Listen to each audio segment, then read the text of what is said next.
pour résoudre un problème. Ne passe pas inaperçu. Sois révolté ce matin pour écrire ton histoire. Nous sommes nés dans une famille pauvre, ce n'est pas un problème. Mais mourir, laisser la famille dans cet état-là, c'est un problème. Cette saison, parce que tu es partenaire de Dieu, que le Seigneur se lève, qu'il opère un certain nombre de choses, pour que ceux qui t'entourent aient du respect pour les dieux que nous servons. Lorsque la grâce de Dieu te localise, Dieu est capable de créer un embouteillage. Il est capable de créer un événement. Il est capable de créer des circonstances, malheureuses soient-elles, mais pour que seulement tu rencontres cette... Vous savez, parfois dans la vie, nous croyons que le bonheur, c'est en dehors de nous, c'est ailleurs. Nous avons toujours tendance à croire que ce qui est à autrui, c'est ce qui est bon, ce qui est meilleur. Négligeant, minimisant ce que nous avons. Laisse-moi te dire, il n'y a personne sur la terre qui a des choses énormes de la part de Dieu comme toi. Certainement, l'histoire que nous venons de lire, nous la connaissons. Si pas très bien, nous la connaissons un peu bien. Amen. C'est le récit de la naissance de Moïse. Moïse qui, après, dans la suite des événements, sera le libérateur d'Israël, est né dans des conditions particulières. En cette année 2025, chacun de nous doit comprendre, l'Église doit comprendre que nous avons un partenaire puissant qui est disponible.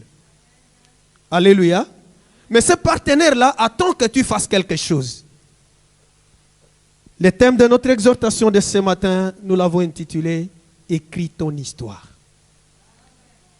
Vous savez, c'est bien qu'on parle de vous, que les autres parlent de vous, mais vous-même, vous êtes la seule personne à mieux expliquer votre expérience.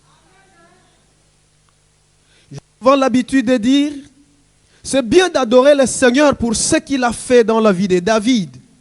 Nous parlons de Job. Je sais que mon Rédempteur est vivant. Mes frères, mes sœurs, ça c'est l'expérience de Job. Alléluia. Quelle est votre expérience à vous personnellement?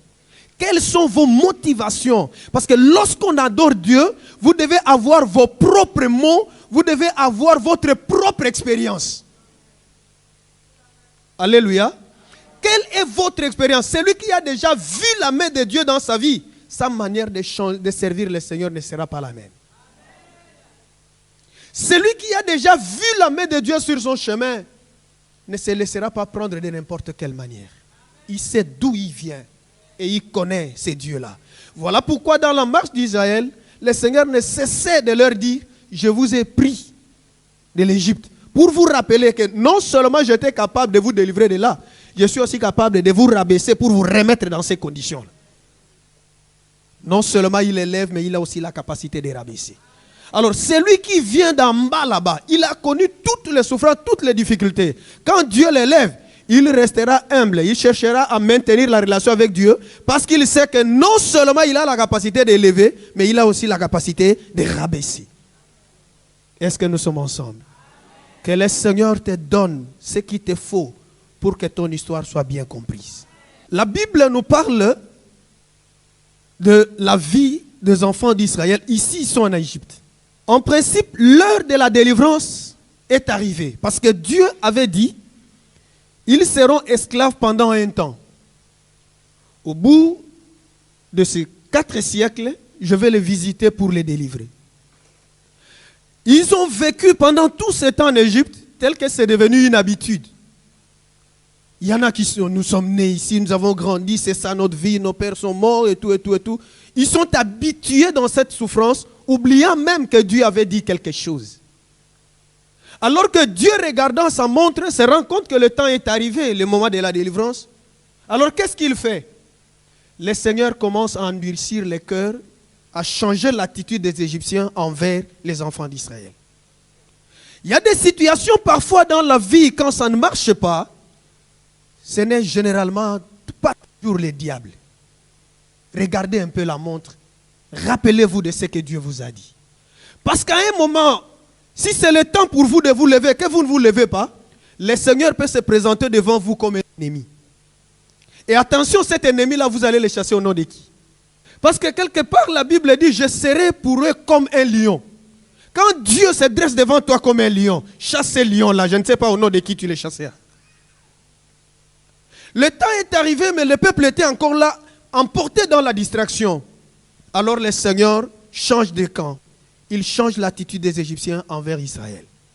Au point que Pharaon avec son staff vont faire un constat. Mais ce peuple-là, il se multiplie tellement que, à cette allure, si les ennemis arrivent, ces gens risquent de nous trahir. Alors ce qu'il faut, il faut freiner leur allure. Alors on va bien les contrôler. Qu'est-ce qu'il faut? Il donne l'ordre à toutes les maternités. En tout cas, laissez vivre les filles qui vont naître. Les garçons, je ne veux pas en entendre parler. Alors c'était, imaginez un peu la douleur de toutes les mamans qui étaient enceintes en cette période-là. Chacune, celle qui était enceinte était en train de prier. Seigneur, tout ce que moi je veux, je suis déjà enceinte. Tout ce que je veux, c'est que tu me donnes une fille. Parce que lequel de parents peut s'attendre déjà. Donc, tu attends la venue d'un enfant, mais tu apprêtes un cercueil à côté. Ce n'est pas possible. C'est en ces temps-là que la maman de Moïse tombe enceinte. Amen. Imaginez la prière. Imaginez tout, dans quel état se trouvait cette famille ou cette maman. Comme elle faisait partie du peuple de Dieu, certainement qu'ils ont eu à prier. La famille a prié, ils ont cherché Dieu. Seigneur, nous savons que tu nous aimes. Mais en tout cas, s'il te plaît, Seigneur, fais-nous grâce. Que cet enfant qui arrive soit une fille. Parce que si c'est une fille, au moins nous avons la chance de la voir grandir et ça va être la joie dans la famille. Si c'est un garçon, nous savons déjà ce qui va lui arriver. Amen. Alléluia. Quand Dieu veut agir, quand Dieu veut bénir, quand Dieu veut visiter, il crée toujours un événement. Alléluia. Il y a des circonstances qui arrivent parfois dans la vie, c'est pour réveiller juste notre attention parce que Dieu veut agir. Et cette année ne passera pas comme ça. Parce que l'année a 12 mois, c'est possible que chaque mois soit caractérisé par un miracle particulier. Alléluia. La maman a certainement prié, ils ont fait des offrandes, ils ont fait tout ce qu'ils pouvaient faire. Seigneur, s'il te plaît, donne-nous une fille parce que nous voulons voir notre enfant grandir. Et encore là, Pharaon a changé d'attitude parce que les femmes, les accoucheuses qui étaient là ont laissé vivre les enfants. Et il dit non, non, non, pas comme ça. Alors il donne l'ordre. C'est maintenant tous les Égyptiens. S'il y a un garçon là-bas, vous le jetez dans l'eau.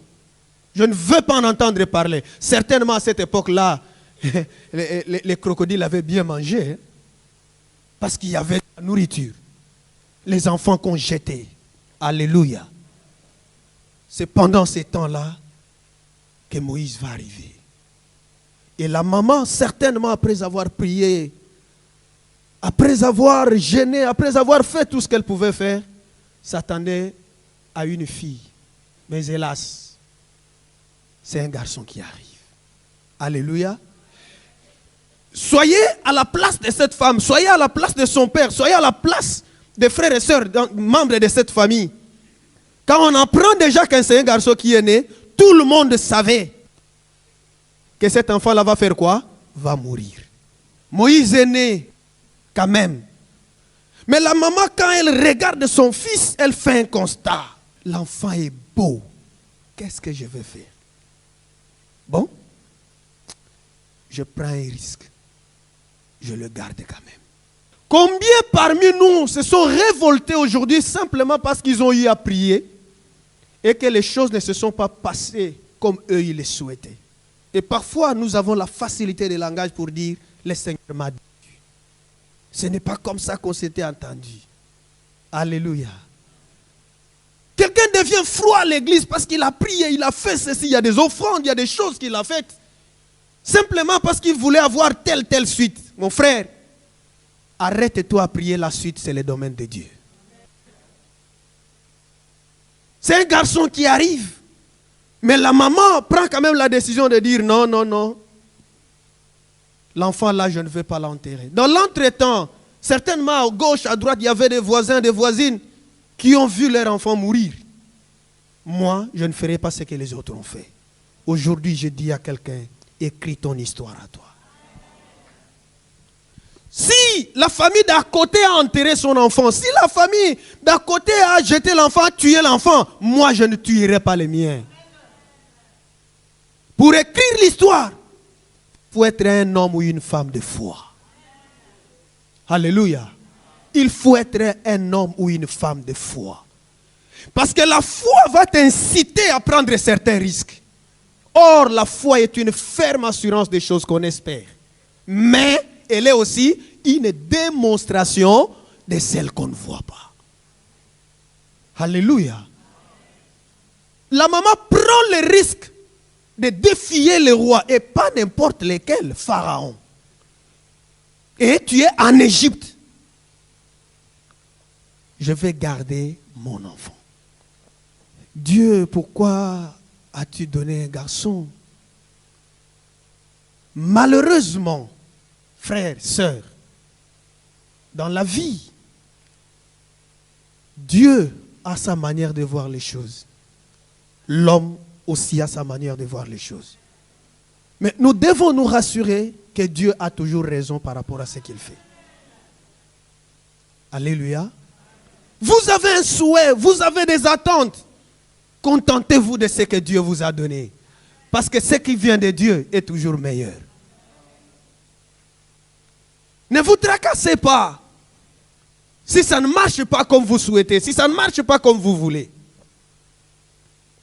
La maman veut expérimenter quelque chose de particulier. Elle garde son fils. La Bible dit 3 mois durant. Moi je me dis, c'était quand même différent. Hein? Comment est-ce que pendant les 3 mois, l'enfant là ne pleurait pas? À gauche, à droite, il n'y avait pas des Égyptiens qui pouvaient facilement amener l'information. Mais personne ne l'a fait, curieusement. Alléluia. Alléluia. Si la grâce de Dieu te localise, il y a certaines choses qui ne se passent pas de la même manière. Si la grâce de Dieu te localise, il y a des intelligents qui peuvent devenir des abrutis simplement pour te faire passer. Si la grâce de Dieu te localise, il y a de ceux qui peuvent devenir aveugles pour que seulement tu avances. Il y a de ceux qui peuvent devenir des sourds pour te laisser avancer. Comment est-ce que nous vivons dans une société où il y a des gens, on a vu cette femme grosse, mais maintenant on remarque qu'elle a accouché.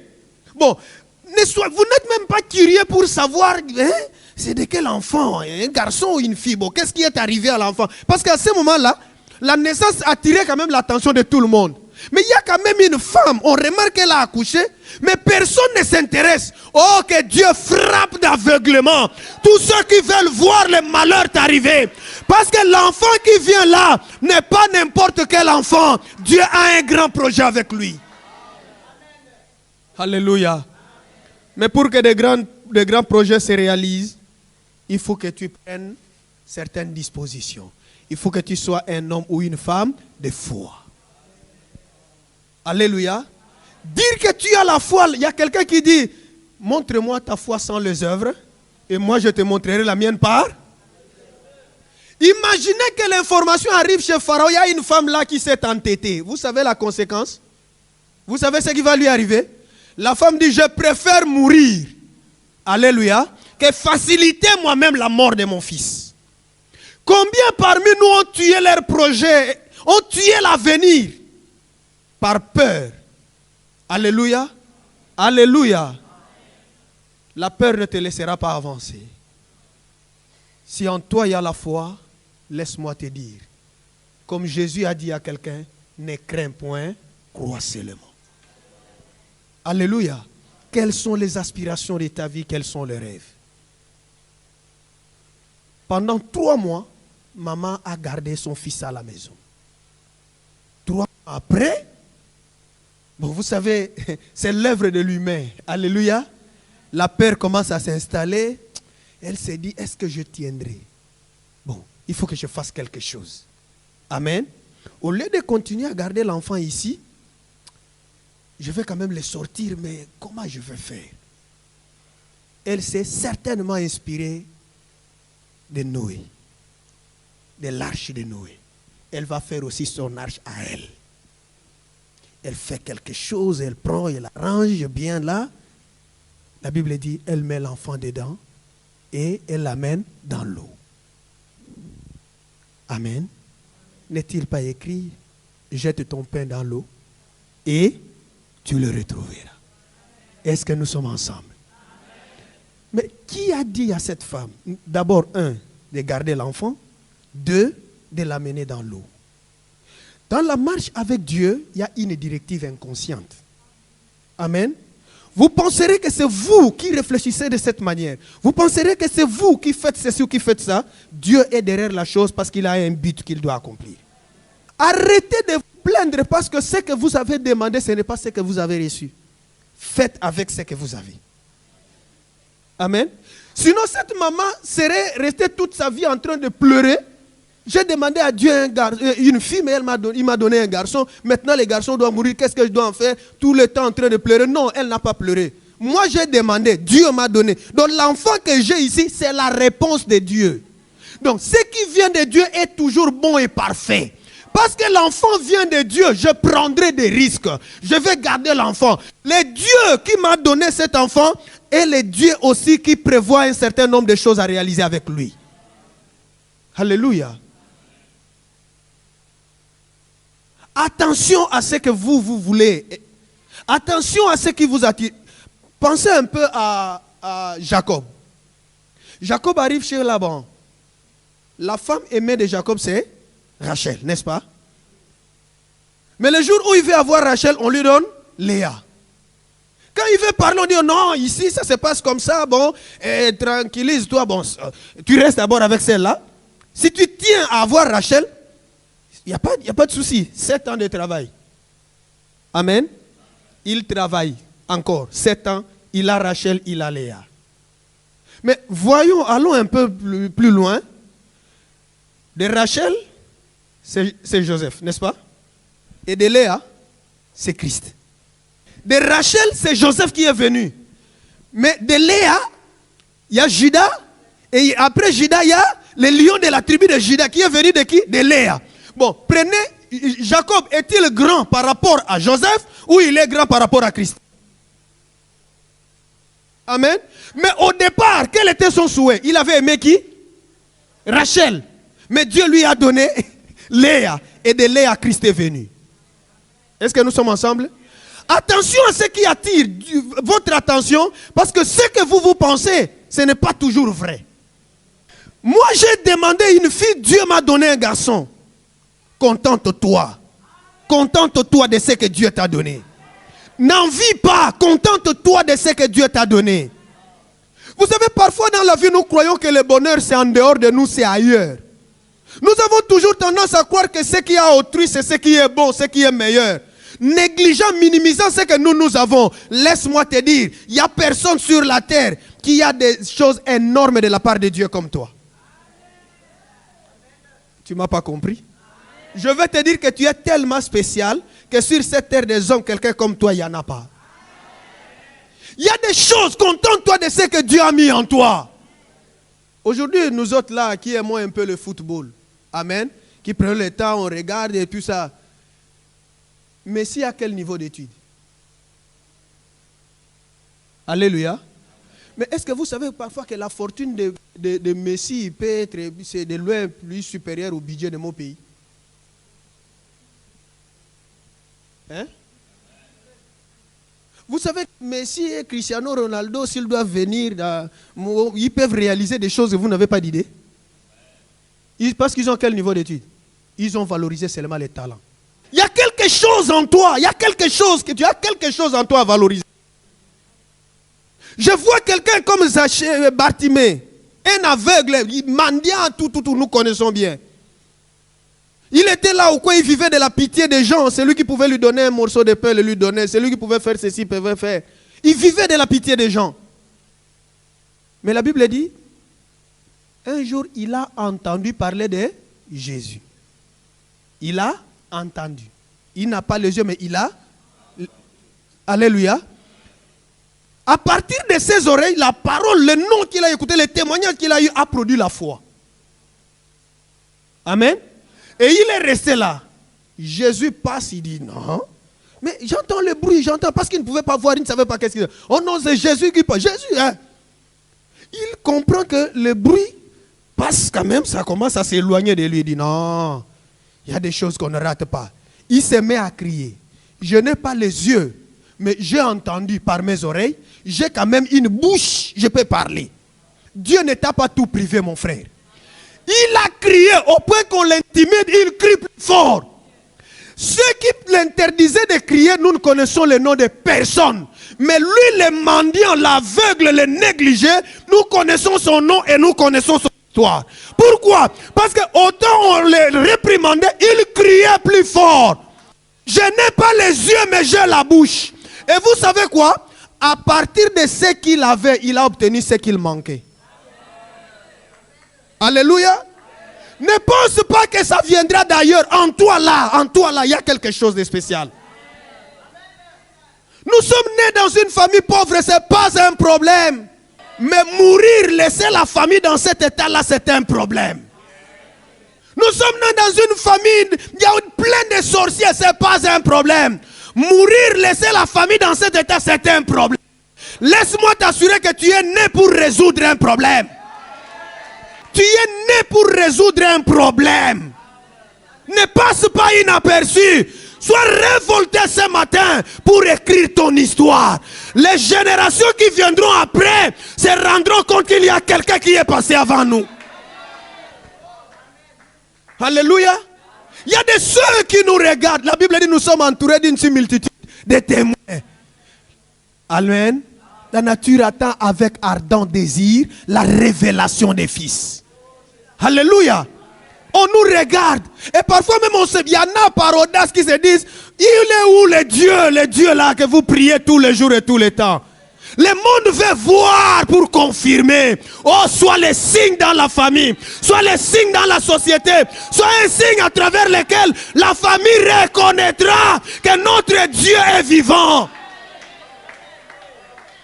Voilà pourquoi Élie devant le prophète de Baal, quand il se lève pour la prière, dit, réponds-moi éternel, réponds-moi, afin que ce peuple, alléluia, oh réponds-moi éternel, réponds-moi. Il a prié, même Jésus quand il prie devant la tombe de Lazare, il dit, Père, je te rends grâce parce que tu m'as toujours exaucé. Je ne prie pas pour moi, je sais que tu exauces toujours, mais il y a de ceux qui sont à mes côtés, ils doivent voir pour confirmer. Oh, en cette saison, parce que tu es partenaire de Dieu, que le Seigneur se lève, qu'il opère un certain nombre de choses, pour que ceux qui t'entourent aient du respect pour le Dieu que nous servons. Nous avons un Dieu extraordinaire. Arrête de croire que tu ne vaux rien. Arrête de croire que toi tu n'as rien. En toi là, Dieu a semé des choses. Il t'a donné un garçon au lieu de la fille comme tu voulais. Fais avec. Amen. Oh, gloire à Jésus. Il prend l'enfant, il le met dans l'eau. Il prend sa soeur, il dit, tu restes là pour voir un peu comment ça se passe. Amen. Le problème avec Dieu, c'est quoi? Dieu se rend compte que la femme a fait ce qu'elle pouvait. La première des choses, elle a pris les risques. Elle a eu la foi. Et à travers la foi, elle prend le risque d'abord de garder l'enfant et de l'amener dans l'eau. Or, Dieu était derrière. Elle l'a gardé. Quand elle l'amène dans l'eau, je ne sais pas pourquoi ce jour-là. Et la Bible ne nous donne même pas de détails. Pendant combien de temps on l'a amené à l'eau, nous ne connaissons pas.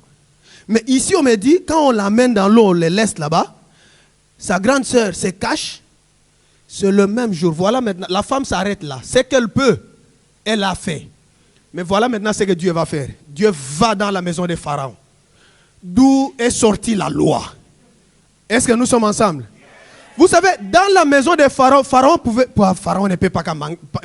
manquer de quoi? Dans la maison de Pharaon, il y avait tout. Mais Dieu crée quelque chose. Ce jour-là, il n'y avait pas d'eau à la maison.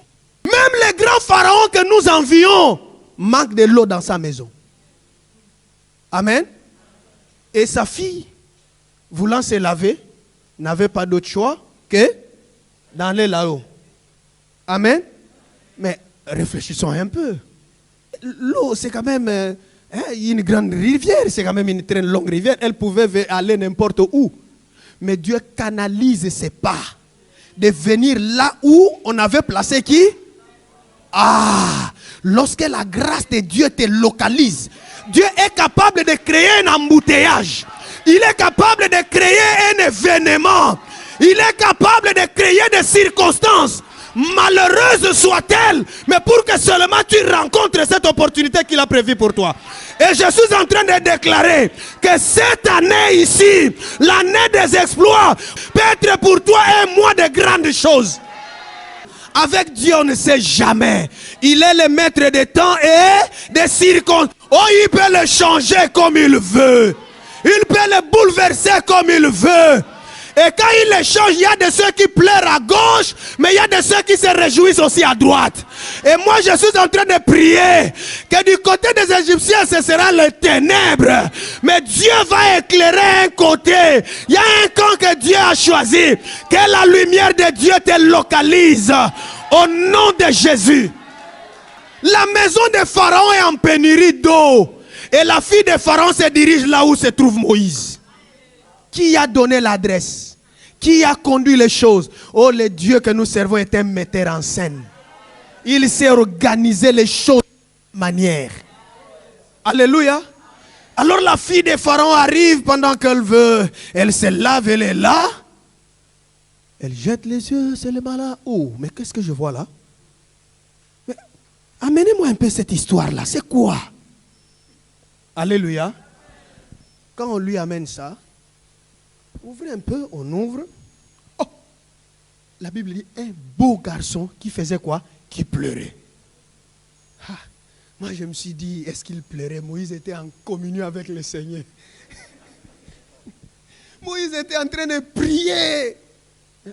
Quand il regarde l'enfant, elle discerne aussi bien que c'est un enfant des Hébreux. Ça c'est sorti de sa bouche. Elle l'a reconnu et ce qu'elle a dit là est vrai. Amen. Ah, c'est un enfant des Hébreux. Mais l'enfant en question, il est beau. Hein? Voyez comment seulement à partir de la beauté, le cœur de la fille de Pharaon est saisi.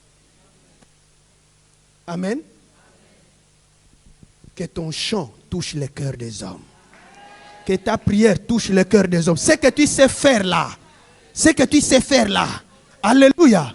Tant qu'il y a la vie, l'espoir est permis. Alléluia. Un chien vivant vaut mieux. Voilà. Alléluia. Tant que tu es encore vivant, il y a lieu de rêver. Et même de confesser que je ne veux pas m'arrêter comme ça. L'enfant pleure.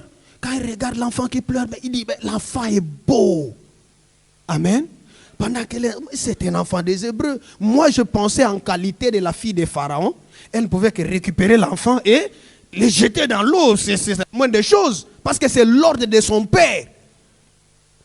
Pendant qu'il est en train de voir l'enfant, la grande sœur arrive. Bonjour Marie. Est-ce que tu permets que j'aille chercher une maman là-bas pour allaiter cet enfant pour toi? Maman, réfléchissons un peu. Une reine, une princesse, hein, la fille de Pharaon qui arrive là, elle est bien entourée, bien sécurisée. Et une petite fille qui sort de nulle part. Tu as quand même le culot de venir jusque devant elle et lui proposer des choses comme si elle-même, elle ne savait pas. Lorsque la grâce te localise, ah, personne n'aura la logique dans sa manière de réfléchir. Est-ce que nous sommes ensemble? Alors, quand la fille de Pharaon écoute, elle dit non, oui. Tu me proposes quelque chose de bien, oui. Je trouve que c'est comme ça. Vas-y vite. Imaginez la maman qui est restée à la maison. Ah, elle est en train de se demander qu'est-ce qui va arriver à mon fils. Certainement qu'elle n'avait pas mangé. Certainement que cette maman est dans tous les états. Elle voit la fille courir. Maman, qu'est-ce qui se passe? Mon fils est mort. Certainement, cette maman, si vous savez, dans des conditions comme ça, si vous n'avez pas de maîtrise, vous pouvez piquer une crise. Hein, alors que c'est la bonne nouvelle qui vous arrive. Parce que l'enfant là, je l'ai envoyé là-bas pour surveiller son frère. Je ne sais même pas si cet enfant-là vivra. Mais la grande sœur qui arrive, maman, la fille de Pharaon. Ah, fille de Pharaon encore. Ça veut dire que cet enfant-là va... Non, maman, ce n'est pas ce que tu crois. Maman, viens, il y a une bonne nouvelle. Amen. Quand la maman arrive, maman. Et puis, la fille de Pharaon fait une demande avec beaucoup de respect. Maman, est-ce que tu peux m'aider, s'il te plaît? Oui, ma fille, je fais quoi? Tu prends cet enfant, tu l'allaites pour moi et je vais te...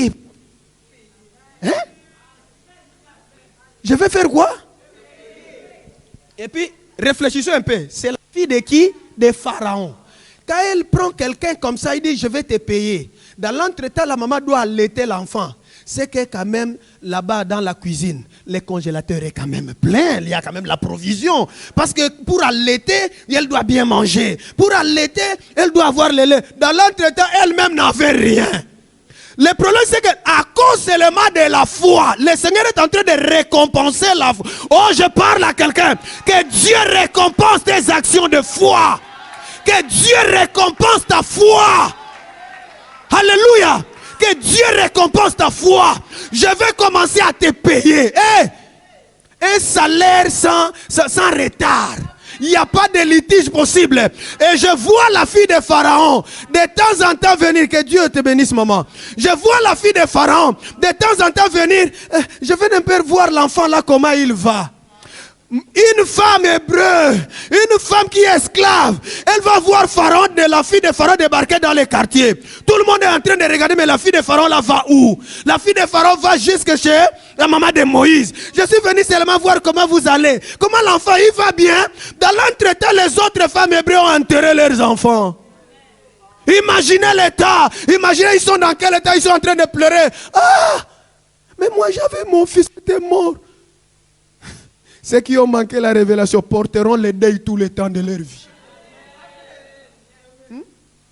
Depuis que nous sommes en Égypte là, nous n'avons jamais reçu la visite d'un membre de famille de Pharaon.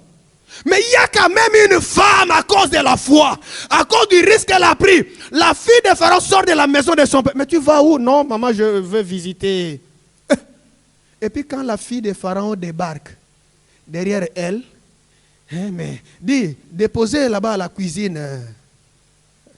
Vous savez ce qu'on dépose? Alors les voisins sont en train de regarder. Bon, imaginez qu'il y avait quelqu'un. La femme là, elle est suspecte. Moi, je dois aller l'accuser. Moi, je dois aller. Mais maintenant, quand tu vois la fille de Pharaon arriver, officiellement, aux yeux de tous, on lui a remis l'enfant. Maman, allaite pour moi cet enfant. Tu vas l'accuser chez qui?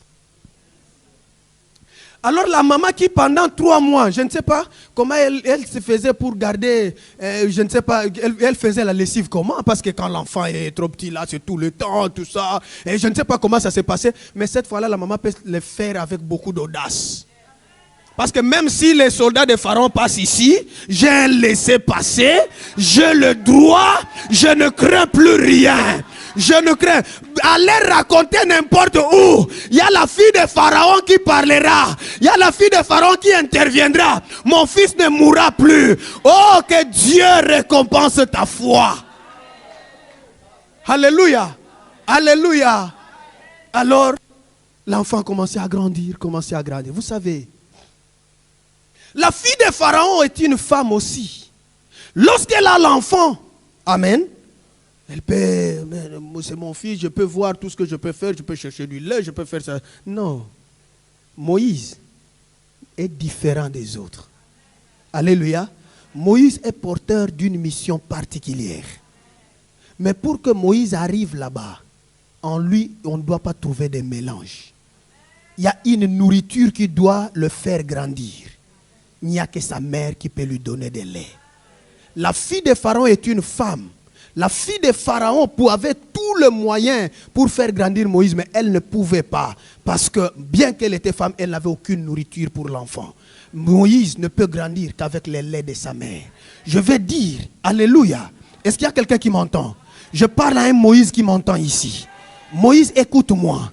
Il y a une nourriture qui est spécifique pour toi pour que tu grandisses, pour que tu sois en bonne santé.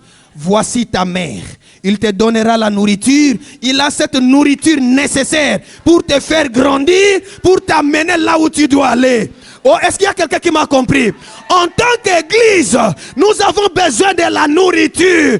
Et aujourd'hui, dans l'église, il y a des filles de Pharaon. Hein? Amen.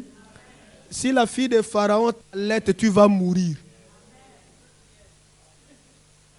Quelle est la qualité nutritive de lait de la fille de Pharaon? Alléluia. Mais il y a ta mère. Est-ce qu'il y a quelqu'un qui m'entend? Est-ce que l'église m'a compris? Il y a des gens avec qui nous devons nous attacher. Rester, demeurer pour devenir ce que Dieu veut que nous soyons. Moïse ne peut pas grandir pendant ce temps-là. Non, pas loin de sa mère. Il doit être là à ses côtés. Est-ce que nous sommes ensemble? Alléluia. Il y avait un certain Joseph qui s'est rendu en Égypte.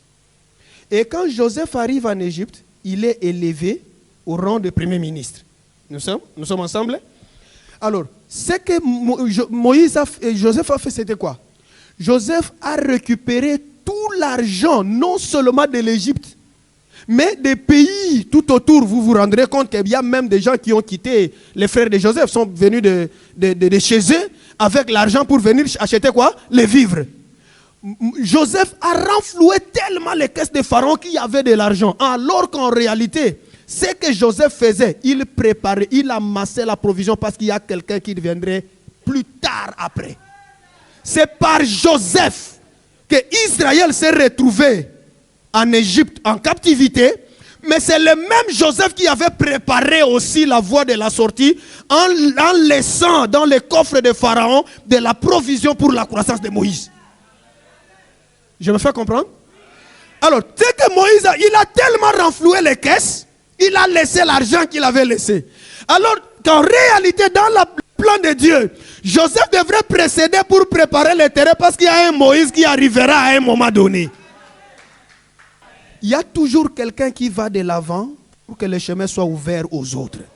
Je suis en train de dire, arrêtez, ne soyez pas ce genre de personnes qui...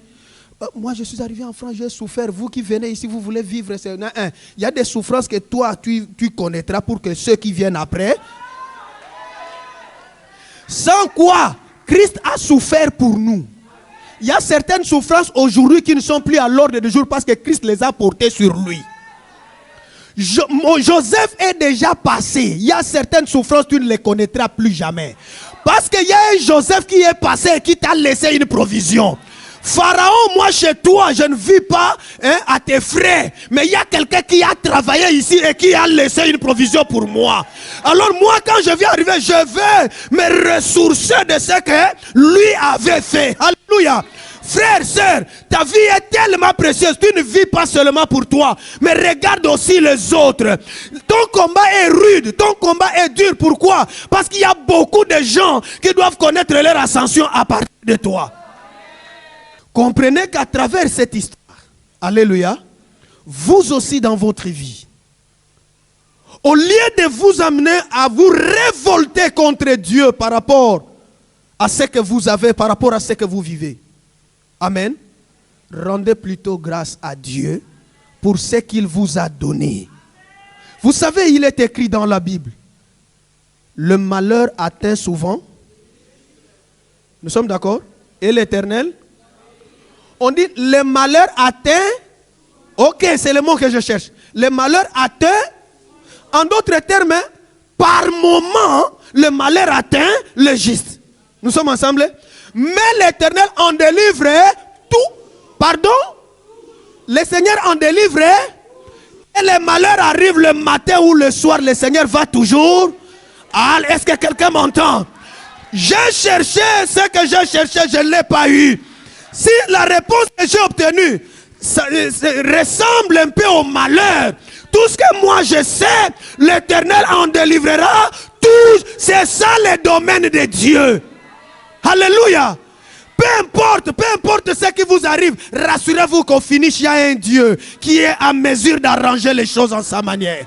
Il y a un Dieu, ça peut mal commencer, ça peut évoluer d'une manière assez compliquée, mais rassurez-vous qu'au terminus, il y a un Dieu.